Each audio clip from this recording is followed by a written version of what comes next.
Hello every one, അസ്സലാമു അലൈക്കും. Welcome to my channel.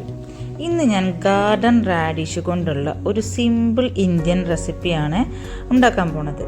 Garden radish ആദ്യമായിട്ട് ട്രൈ ചെയ്യാണ്. ഇവിടെ ഉസ്ബെക്കിസ്ഥാനിൽ പച്ചക്കറികൾക്ക് വളരെയധികം ക്ഷാമമില്ലെങ്കിലും നമ്മുടെ കുമ്പളങ്ങ, പയറ്, ചിരങ്ങ, പടവലങ്ങയൊക്കെ വല്ലാണ്ട് മിസ് ചെയ്യുന്നുണ്ട്.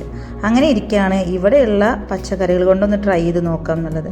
റാഡിഷ് കൊണ്ട് നാട്ടിൽ റെസിപ്പീസ് ചെയ്തിട്ടുണ്ടെങ്കിൽ ഗാർഡൻ റാഡിഷ് ട്രൈ ചെയ്യാനൊരു പേടിയായിരുന്നു. അപ്പോൾ ഇന്ന് അതൊന്ന് ട്രൈ ചെയ്തു. ഗാർഡൻ റാഡിഷ് നന്നായിട്ട് കഴുകി ചെറുതായി അരിഞ്ഞു. ചെറിയ സവാളയും തൊലി കളഞ്ഞ് കഴുകി ചെറുതായിട്ട് അരിഞ്ഞു.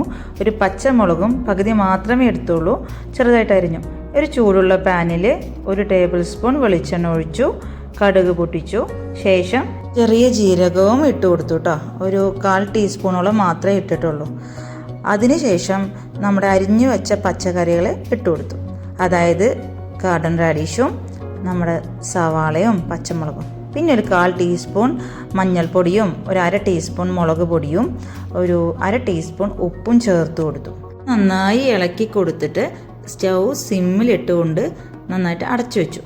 ശേഷം സിമ്മിൽ കിടന്ന് ഒരു 2-3 മിനിറ്റ് ആകുമ്പോഴേക്കും ഇത് വെന്ത് കിട്ടുന്നുണ്ട്. ഞാൻ വിചാരിച്ച പോലെ അല്ല, നല്ല ടേസ്റ്റ് ഉണ്ട്. നമ്മൾ വെറും ചോറിലോട്ട് എടുക്കാം, ചപ്പാത്തി കഴിക്കുമ്പോൾ കൂടെ എടുക്കാം. ഈ ഒരു റെസിപ്പി ഗാർഡൻ റാഡിഷ് അവൈലബിൾ ആയിട്ടുള്ള എല്ലാവരും ട്രൈ ചെയ്യണേ. നല്ല ടേസ്റ്റ് ഉണ്ട്, ഹെൽത്തിയുമാണ്. അപ്പോൾ ഈ വീഡിയോ നിങ്ങൾക്ക് ഇഷ്ടമായാൽ എന്തായാലും ഈ ചാനൽ ലൈക്ക് ചെയ്യുക, ഷെയർ ചെയ്യുക ആൻഡ് സബ്സ്ക്രൈബ് ചെയ്യുക. അസ്സലാമു അലൈക്കും. Thank you.